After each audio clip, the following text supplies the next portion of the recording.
A few folks have asked me about replacing the pen on their Twisted Sharpie, so I just want to make a really quick video about how to do it. So you'll see me loading up a brand new one, but if you have one already, you can just take a pair of pliers and grab the plastic tip by the nose and pull it out of the metal handle, and then this is how you put a new one in.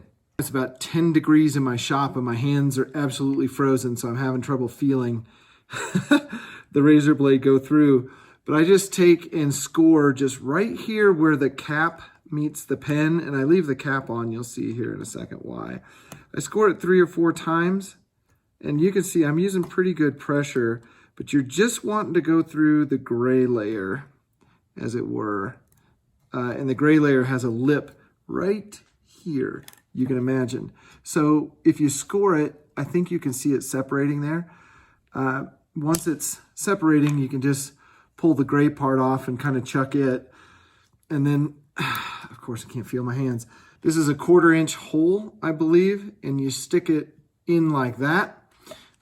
And you take your handle that's empty now, and you just put it over the top.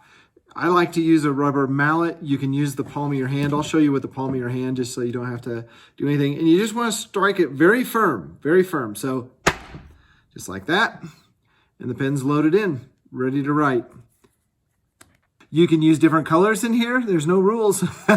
So there we go. I hope that helps for everybody who's wanting to replace the cartridge in their Twisted Sharpie. And if you have a Twisted Sharpie, thank you so much for buying them. They're a ton of fun to make, and I just love seeing them out in people's videos out in the wild. So anyway, that's it for now.